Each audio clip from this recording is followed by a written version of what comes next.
You guys don't have to be quiet yet.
Everybody smile. Okay.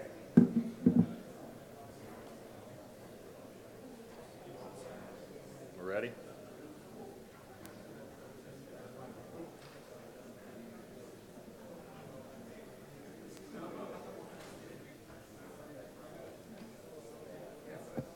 All right, so it looks like people are still coming in. I'd like to thank everybody for coming to my talk. So we'll go ahead and get started. So what I'm going to tell you guys about today are the network investigative techniques, or NITs, that the FBI uses to de-anonymize users that are on websites like Tor. So if any of you listen to podcasts, there was a recent podcast by This American Life talking about no coincidence, no story. So coincidences are kind of how I ended up here. Right, so, just a little bit, I'll talk a little bit about me. So when I was little, I grew up on a farm in rural Nebraska. We did not have a computer, and I can pull myself out of a drawer. And when we didn't have a computer, right, I didn't know how to do anything. When I was 12, the grocery store had a giveaway. They gave away a free computer. All of a sudden, I had access to a computer. And so I did well in school. I went to the University of Nebraska at Kearney, got my undergraduate degree. There I learned a lot of computer science, right? So that is my background. I know a lot of you here are not computer scientists, but that's what I did. And then I got a job after I got my PhD. Okay. All right. All right, so after I got my PhD, I moved to a university called Dakota State University in South Dakota. And again, I was a computer scientist. And they said, hey, we need somebody that can do reverse engineering. So I said, sounds great. So I went to a black hat training. I learned how to do some reverse engineering.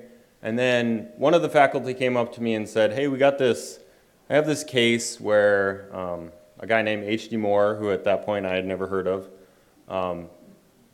kind of famous apparently, he was unable to testify because there was a like he was being sued by somebody and there's legal issues if you're being sued. So they said, would you be willing to come look at this NIT code? And I said, all right, that sounds great, right? And from that, right, that coincidence, as I was there at that university at that time, all of a sudden, I became this expert witness that has been used all over the country. And again, it was all sort of out of coincidences. So what do I do? So I help lawyers in order to figure out what all of this digital evidence means. I mean, you guys think about talking to a noob about, how to configure a firewall is hard. Try talking to a lawyer who is 50 or a judge who is 70, right? So you have to learn how to talk to that kind of person, right? So you have to speak in analogies. Like I can't say, oh, the NIT, made a socket connection, right? That's going to have no meaning for them, right? So I have to talk about it in terms that they can understand. And so what I do is I determine what digital evidence we have, and then I analyze that and say, okay, what do I have? What do I not have? What does this mean? In a way that they can understand. And then I write reports that get included in the court, right? So they include those such that they use that when they are making their decisions for all of the pre-trial motions that I have been used in. And so these are some of the cases that are finished, and therefore I can list which ones that they are, right? So you'll see USA versus Cottom at the top, and Michaud, which is the second one. Those are the two ones that we will be looking at here. So for those of you that don't know, right, so previously, the way the world worked is that the law enforcement had the ability to do things like get phone taps, wiretaps, right? So those were legal ways that they could listen in on conversations. If a website was hosting illegal content, right, they could make a request to that website saying, who are the users that connected to you? What are their IP addresses? Peer-to-peer file sharing is similar to websites. You just get on the network and you can see. And then you get a search warrant, and that is based on what area you're in, right? So if you're violating federal law, then there's a federal jurisdiction which a judge can issue search warrants. And again, some of the basics, right? So here we have Tor, right? So Tor makes it so that a client, a web server, right, doesn't know who its clients are. It doesn't know the IP addresses of them, right? So that is one level of anonymization. And then we have the second one, which is the Tor hidden services. So I don't know what the server's IP address is, and the server doesn't know what my IP address is, right? It bounces through the Tor network. It's all encrypted like onions, which every time I hear that, I think of Shrek, right? Donkeys are like onions. And so there's lots of layers, right? So to find these hidden services, law enforcement has to get lucky. They have to have a misconfiguration, or they have to get a tip that somebody is doing something illegal, and then they can find where that server is. And so once they do that, then they have to get a warrant, and they need to then try and figure out exactly where that server is, get a warrant to search that server, and then try and de-anonymize the users that are connected to that. Again, Mr. H.D. Moore here is listed. Right, so he published this, the Metasploit decloaking engine, and at the time, right, he posted it for a while and then had decided that it wasn't useful, right? Anybody who was on the internet was protected against all the techniques, right? So he took it off the website, right? We really didn't think about it much, but it ended up being used. And the case that I worked on was USA versus Cottom. This is nicknamed Operation Torpedo. Right, so there was a server that was located in Omaha, Nebraska. It was hosting illegal content, and then we had 3 different general methods of exploit that were used, and these are all based on the work that H.D. Moore did. And then it also tried to do DNS, right? So and I'll show that here in a little bit. And so what I was done is I was given access to the servers that the FBI had taken over, and then they had modified in order to deploy this NIT. So here I got examples of the code. So if we look down here, we can see this API gallery key. So this is a API key or a symmetric cipher. So it's using Blowfish, which is symmetric. We can see that over here we're generating the Session ID, right? So it creates a session in PHP, and this is all backend server code, so the user cannot see this. And then if we look over here in the generate cookie, so there's a couple pieces of information on this line right here. So we can see data equals 1 at. So the 1 is implying that there were 3 different message boards that were used. So this is message board 1, and then there was 2, and then there was 3. And then we have a method, or what method did we use to de-anonymize them. And then we have their session ID, right? So their session ID is tied to when they log on to that website. And then the code down here, right, it says generate cookie. Well, it's actually using, as I said, blowfish, right, in CBC mode. It has that key, and it generates a initialization vector, right? So the initialization vector is different for every user. You can publish that, but if you don't have the key, right, you don't have the ability to decrypt it, right? And this key is completely contained in the PHP code on the server. And then it does something, it splits it into 40 character segments with a dot in between them, but it prepends the IV at the beginning and then the encrypted text at the end. And so that's what it's storing. And then, again, on the server side, it's trying to decide, okay, how should I exploit them, right? So according to HD Moore, right, there are different browsers.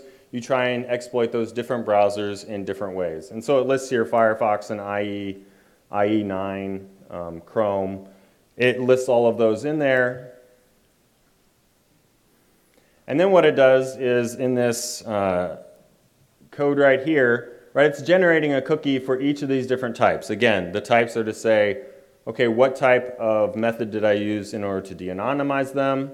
So I got SWF and Java. The one I really care about is SWF. So the case that I was dealing with dealt with SWF, right? So that's the one that I got to investigate. And if you look down here, you can see that it's including a gallery.swf, and then right below that, it's setting a Flash variable called ID to s_cookie SWF, which you can see above there, right, is the variable that exists in that array. Right, so it's got this cookie that's got encrypted data about what session was this associated with, right? So that's key. We're going to have to remember that. And then this is that SWF gallery. So one of the keys from this is that the FBI somehow lost the source code to how they created the NIT. I sat in court for like 4 hours listening to them tell each other how I put the CD on this disk, I lost it, you know, they don't know where it went, right? It got lost somewhere. It's probably in some guy's drawer or, you know, fell in behind it. Right, so what we were given is we were given that binary SWF file because that source code is lost. And so what I did as a reverse engineer, well, there's a library out to decompile SWF. It's called JPEG, which is the one I used. Right, it generated, as you can see, like we got random variable names, but you can go through and sort of read what the code does. So when it does the load gallery, it generates a domain name that is got an IP address in it, go figure, along with the cookie, which we'll look at in a little bit, and then it's cpimagegallery.com, right? So we've got this big long domain name that gets connected to. And the data that it gets is we've got, so this is a JSON file. Oh, I hit the wrong arrow. This is a JSON file, right? So we've got O for the operating system, X for the architecture, and then C for the cookie. And if you notice here, it says parameters.id, right? So that's that parameter that we set previously in the PHP code, right? So that encrypted cookie is stored in there, again, with that session ID. It goes and tries to make a socket connection. And so the thing that got missed with Flash is that it didn't use the proxy that was set for the browser. It made a direct connection out, right? So it's making a direct connection out, which is then getting the public IP address of the user who is visiting that Tor website, right? And as you saw, right, it generated a DNS name, right, that had that cookie in it. And so here, I generated a cookie, I ran it through the software, right, it would resolve that, right, so you would resolve anything with cpimagegallery.com, right, so if your resolver was set so that your DNS didn't go through your proxy, right, then you'd be revealed through this. Now, if your DNS did go through your proxy, then it wouldn't. Well, we've got more techniques. Right, so on the back end, and again, I was given all the code in this example, right? They use the Twisted Python framework. They called it Cornhusker because we're in the Cornhusker state. So go figure, right? They're not doing very well this year, but we'll see. Right, but what it does is it sets up the domain for which it's going to listen to connections on. So that's that cpimagegallery.com. And the cookie key under there is that AES key that we saw earlier. All right, so when it would receive these requests, what it would do is it would do a bunch of different logging. So one, it would log to standard out or a log file. So that was one of the ways. And at the very end, we're going to see how this decrypt cookie works. But it would do several other things. So for example, in the Flash exploit, right, with a particular version of Flash, you had to have a policy file request. Right, so the client would request the policy file for the site, giving different settings. Right, so the FBI just had to return that to placate Flash to keep making the connection. Right, so it would do that. And then it also, right, they would insert it into a database because what better way to query all of the information about all these people that you de-anonymized other than to put it in a database so you can write an SQL query to figure out who it was, right? So all of that information got logged, the session ID, the board ID, into this database so that they could query it at a later point.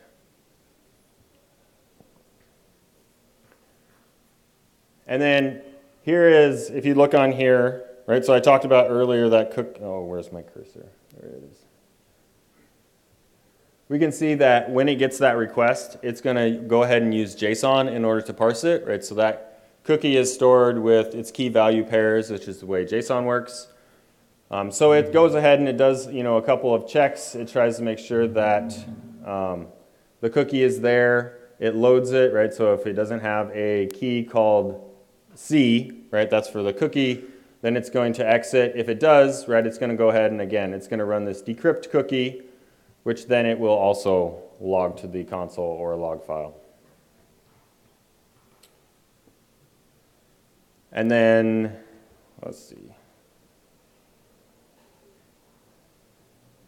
Oh, this is, I think, just another example of where it's extracting the cookie. So we'll just go ahead and we'll get to the big one, right? So the decrypt cookie.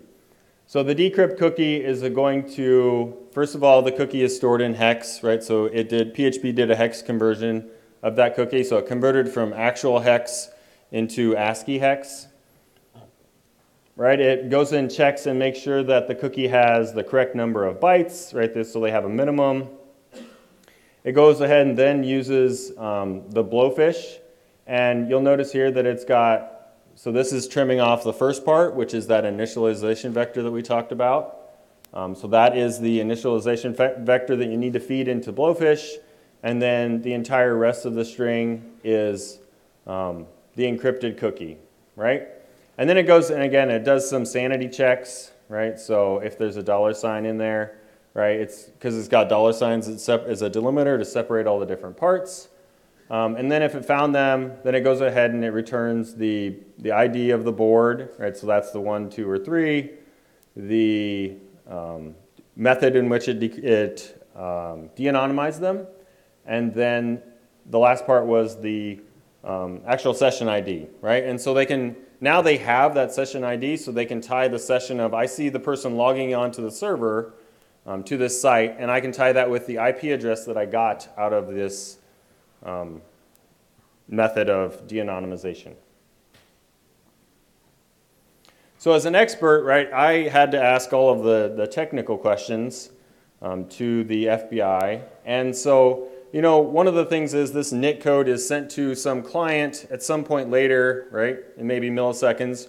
It's going to actually execute it. So we have some time delay between when the NIT is delivered to the client and when they receive that connection, right? So part of it is making sure that somebody wasn't spoofing, right? So somebody pulled it on somebody else's box, right? Copied it over and then ran it on somebody else's machine, right? So as long as that time is rather small, right, we can probably be pretty confident that what they did was legitimate, Now, if it's minutes or days, right, then maybe that becomes a little bit suspicious. And then we talked about, right, this exploit wasn't really complicated, right? It was published by H.D. Moore on their decloaking engine. So, but anybody could take that exploit and use it. So once somebody captures that traffic, right, then they have that ability. And we'll see that here in a little bit. All right.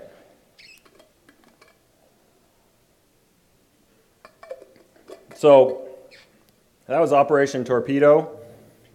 After that, right, I actually got contacted by somebody in Washington about they had a case that had a different NIT. And again, coincidences, right? I'd done one, and then they looked at it and they said, hey, you've already done one, despite the fact that it didn't turn out well for your client. Hey, maybe you could do another one. And I said, okay, that sounds great.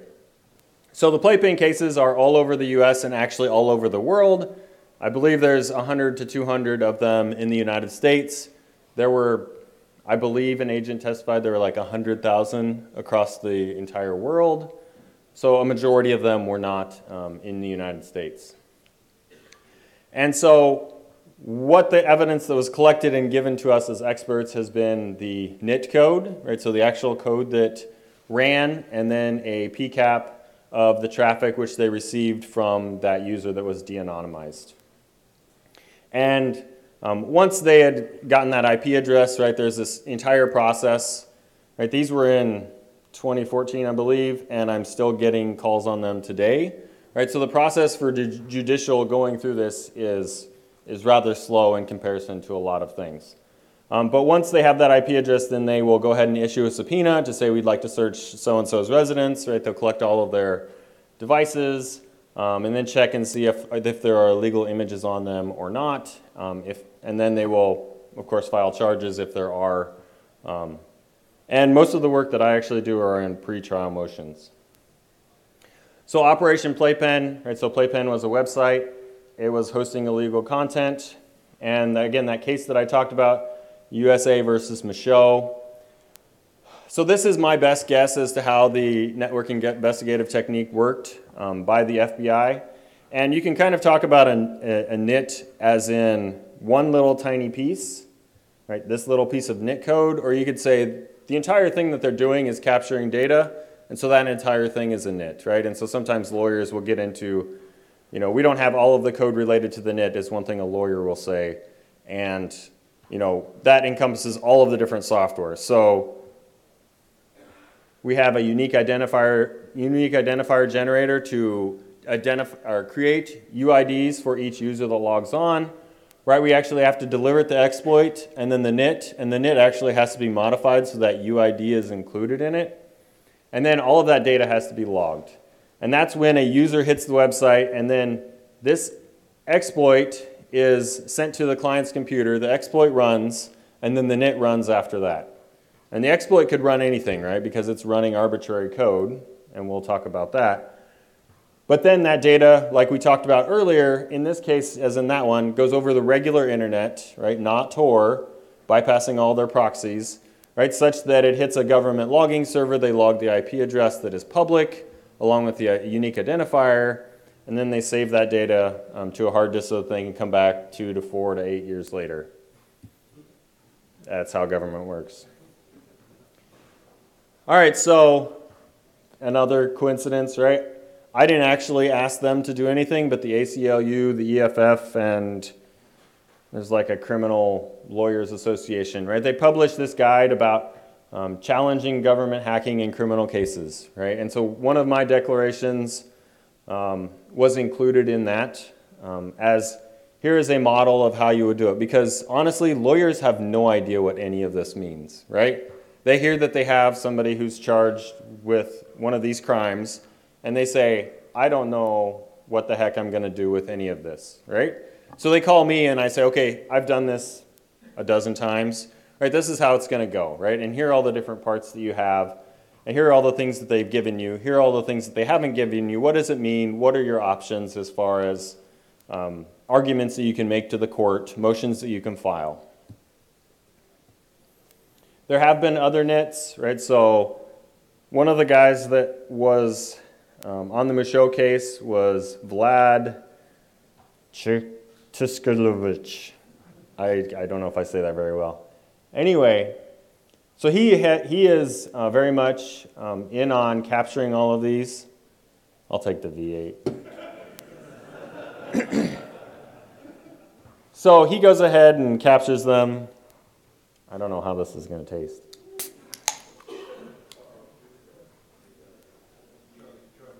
Chug, it smells awful.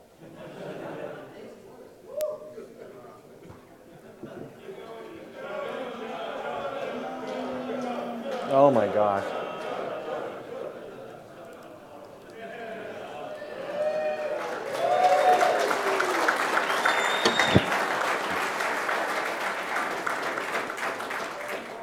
That is awful. Oh my gosh. All right, so this is from the same thread, right? This tbb payload.txt, the bottom half of it. Whoa. All right, so one of the things that you'll notice here, right? So he actually annotated this, Vlad did, and you can see that this line right here, right? So this is the Win32 function resolver used by Metasploit, right? So when you deliver a payload using the FS pointer. Oh my gosh. Right, the FS pointer will point to the list of all the DLLs that are loaded.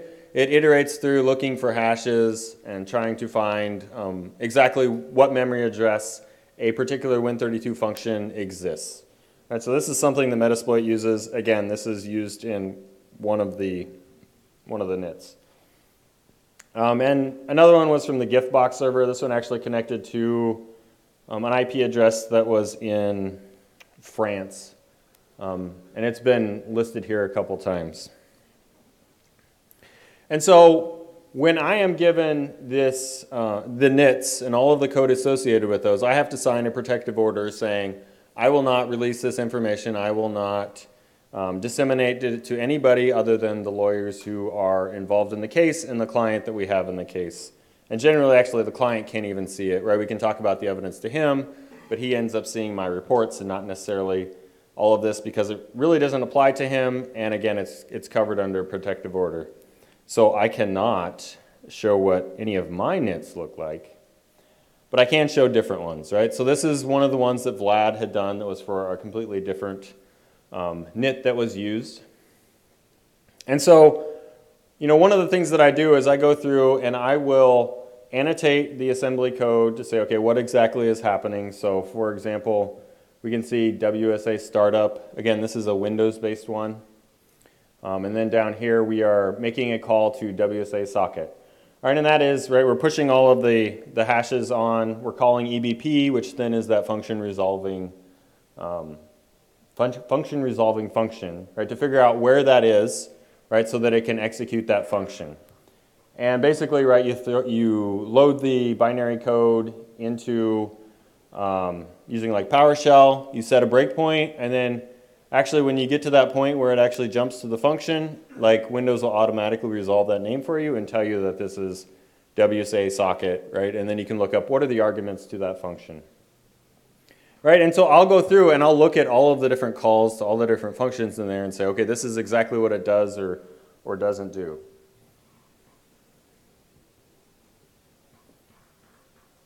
Here's another function that is included, right? So we have hex to ASCII. So when you get a MAC address, right, you typically have that in hex, right? And so it converts it to ASCII, so that way it's easy to read when you're going through and reading the PCAP files, right? Because it's a lot easier to read something that is in ASCII, right? So it goes ahead and you can see some sort of odd numbers, right? So 0, right, is 0 through 9. And then you see this 7. Well, if you take 7 and if you add the character A to that in hex or 10, you end up getting the letter A, right? So that's how you convert the A through F values in there. All right, so this is a function that will do that conversion for us. And then So one of the things that really bugs me about what the FBI will give me is that they will give me what's called a dead listing. Does anybody know what a dead listing in assembly is? So a dead listing is where you take an assembly file, a binary file, and you just start disassembling instructions, one after the next, right? And that's fine if all of your instructions are linear, right? And it just goes from top to bottom. But that doesn't actually work when you have data that exists within that, right? So a dead listing will try and turn each one of these ASCII characters into some instruction. So they're just asinine instructions that they'll give us, right? So when they give it to me, they give me the binary code, and then they also give me this dead listing, which is pretty much useless, right? I ignore it, right? I go ahead and I will load it up in, IDA Pro, and I will go and find all of the places where these ASCII strings are, so like connection or accept encoding, right? And those will all be as instructions. I'll go ahead and I'll fix them so that they map to the right actual values. And then some of the interesting ones, right? So this is for the socket connection. We've got port 50 hex, which is port 80.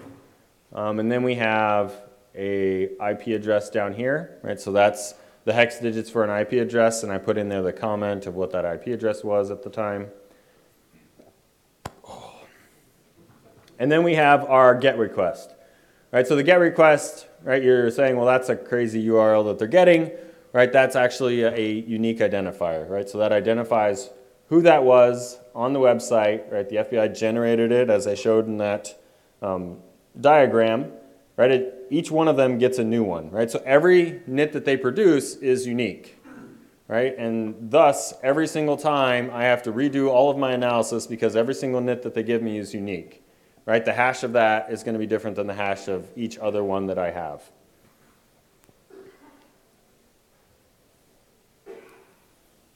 All right, so some of the issues that are involved. So how many of you have heard of Rule 41? Couple? All right, so Rule 41 states that a magistrate judge is has the authority to issue a warrant to search and seize a person or property located within their district, right? And if you look at what the FBI did, is they were in the Eastern District of Virginia, and they issued, at that time, a search warrant that basically covered the entire globe. Now, they can only get people that were within the United States, but they have the information about that. So now we've changed, at that point they had changed the way that they interpreted this rule. Now, these are not laws. These are rules that the district courts abide by. So all of the district courts, have a set of rules that they say, we're going to abide by these. And, if you violate them, well, we'll deal with that in court, and it doesn't get dealt with in Congress. And Congress actually had an opportunity in order to decide how Rule 41 would be changed. And they chose not to because our Congress clearly can't do anything at this point. All right, so this is the new Rule 41. So if we read through here, they can issue a warrant to use remote access to search electronic storage media and seize or copy electronically stored information located within or outside the district if the district where the media is located has been concealed through technological means. Right, and then there's another one, or another way, right? So if you are hiding because of technology, then they say that you can issue a warrant for anywhere, right? So any judge, local, state, federal, tribal, can issue a warrant for anywhere in the United States. I mean, maybe that's good, maybe that's not bad, but that's the way the rule has been changed. Now, in all of the playpen cases that I talked about, they did not have that rule in place, right? So there have been cases that have been thrown out because a judge in a different district has said, well, I didn't sign off on this warrant, so I'm not going to allow that evidence to be included. Right, so they'll just throw it out of hand. There's only been a couple that have done that, but generally the judge says, well, the FBI did it in what's called good faith. So they said they weren't trying to circumvent the policy, but they said, how hard would it be to get a warrant from every single judge in every single district in the United States? secretly and covertly, right? I mean, they're not telling anybody that they're doing this, right? So that would be difficult. So I understand their position. But we did have this rule in place, and they did violate it. And so that has caused some of the legal issues that we have. We also have the Fourth Amendment, right? It says you cannot be illegally searched and seized, right? And so one of the questions is, the big one is an IP address public? Is that public information? Now, you might say, well, when I connect to a website, every single website that I connect to knows what my IP address is. But you also have a reasonable expectation of privacy. So if I'm in my house, I have a reasonable expectation that somebody is not taking pictures through my window, right? When my house is on my private property. And so people who were using Tor, right, believed they had a reasonable expectation of privacy, right? And this is the argument, right? And it's up to the lawyer that I'm working with in order to make a valid argument and see if that is one that the judge believes is true, right? And every single district is different, right? Every single time I'm having to deal with different issues because we have a federal case, but it's spread out all over the entire United States, right? Every place is different. And then these are pieces of information that can be seized, right? MAC address, username, architecture. Right, we've seen some of those listed, and are those, is that a search, right? And they're really saying it's not a search, right? They were just collecting information and then using it. All right, so one of the things that I talked about is I have the NIT code, right? So that is the code that I have been given and I can go ahead and test. But I haven't been given the exploit code. And as you can see, right, the server is generating a random ID and then inserting it into the binary. And then it has arbitrary code execution, and it's running it on the client's computer, and they have the ability to do all kinds of things, right? If you look at some of the documents that have been released, right, we know that the NSA has the ability to log onto somebody's computer when they're on it, right? They have the ability to read any file, write any file, right? They have those abilities. And all I'm saying is you should give me the entire exploit so that I can just verify that you did what you said you did, right? I don't care. I don't think that you're lying. I just want to make sure that you're doing what you said you did. And that's my entire argument. And then one of the FBI agents said that, well, I ran it on my computer and it didn't change anything. I mean, you can believe that, right? And that's part of the thing, right? We have people who are doing illegal things, and we have the government, and the judge generally says, I trust the government to do things legitimately. And I generally trust the government, but not always, right? Sometimes they lie, but that's sometimes. I just want to verify that what they said they did is what they did. That's all I want to do. Actual issues are, what is the error rate? Like, how many times did it misidentify somebody? How many times did it not identify somebody? Like, you sent out a request and it didn't bring back anything. Like, what does that mean? Are there ones that you received that weren't related to any of the UIDs that you generated? Did you get multiple ones, right? Those are all pieces of information that I can't test and they aren't providing us with.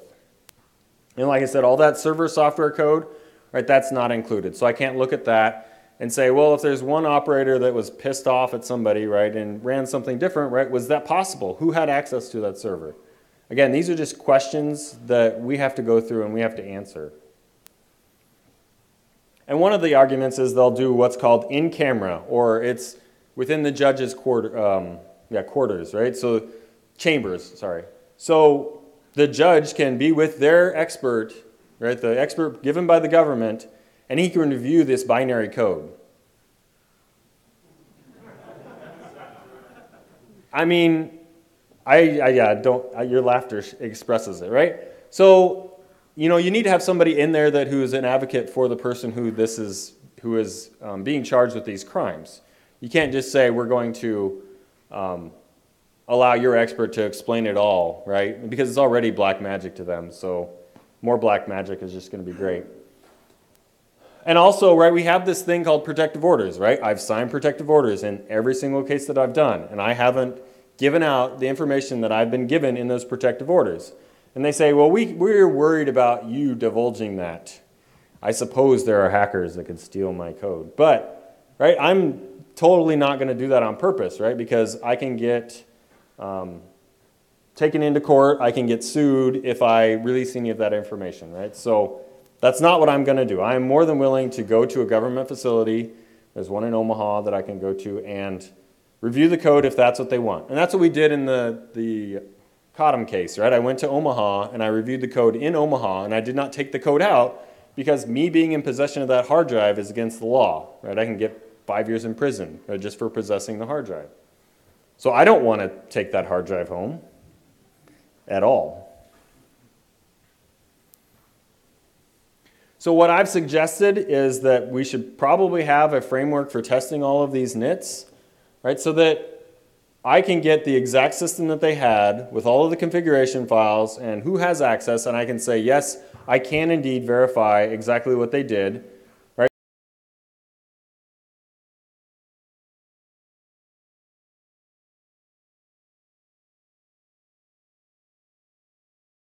Basically given the entire system configuration of that server, right? Are there known exploits that are used against that version of the server that they're running to allow somebody to have access? Who has access to that server? Who is making hashes of the log files to make sure that they haven't been altered to have somebody else's IP address in them? Right? All of that is relevant information, right? That if I'm going to legitimately run a test on this, right? I come from a software testing background. I worked as 5 years as a programmer doing web apps and all kinds of crazy things at a tiny company. And so I know how to test software and how to see, are there bugs, are there problems, right? What are things that we could have, what are issues that we could have? Another recent case is Operation Downfall 1 and 2. So these are in relation to Tor Mail and Tor Chat, which got hacked. And we do have the statement here that the allegation that CMU was paid $1 million to hack Tor is inaccurate. It says it's inaccurate. It doesn't say it's not true. Yeah, if it's 1.1 or 0.9, right, then it's different and this is inaccurate. Right, so SMU or CMU has not denied that they were paid in order to do this. And again, we haven't been given access to how they did it, although I believe they've published some papers saying that they have done research into timing attacks against Tor in order to figure out what the IP address of somebody who was using, for example, Tor Chat or Tor Mail was. But that one, I think they had egg on their face, right? Because there haven't been no federal charges as far as I'm aware of, and there have been some state cases, right? And these are federal crimes that they're committing, and you would wonder why they're not making federal cases for that. It's probably because they did something wrong, and then they learned, right? This happened before some of the other ones. And so I think they figured out they did something wrong. They decided they just scrap it, right? And they'll throw it down to state court, where it's a real pain because in state court, you can only question an FBI agent so much because they're given talking points to say, these are the things you are allowed to talk about in state court because we're not in federal court. And so it really hinders the prosecutor or the defense because we can only ask certain questions, and then he can say at any point, like, well, I'm not allowed to talk about that. Do I get information out of that? No, not really. And in a coincidence, actually this week, I got an email that was completely separate, so a completely new case that was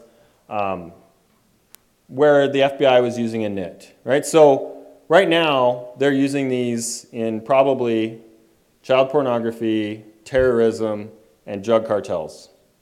But the thing is, they're going to keep using these, right, in more and more cases because this is the way people are hiding their information. And so we have to decide, is this a technique that we want to allow them to just deploy anytime and then just trust them or not, right? So those are some of the issues that we're going to have to deal with going forward. We're not going to have less of these cases. We're going to have more and more of these, and we also need experts out there who can take something that is very technical and describe it to somebody who is not very technical, right? And that's a real skill. I'm not saying I'm great at it, but apparently I'm good enough that they keep asking me to come back.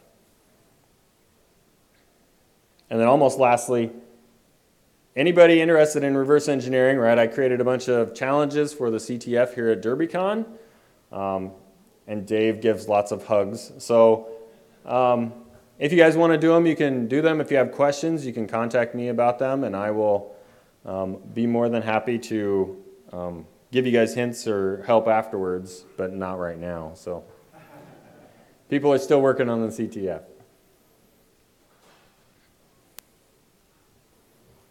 And there's my contact info. Any questions?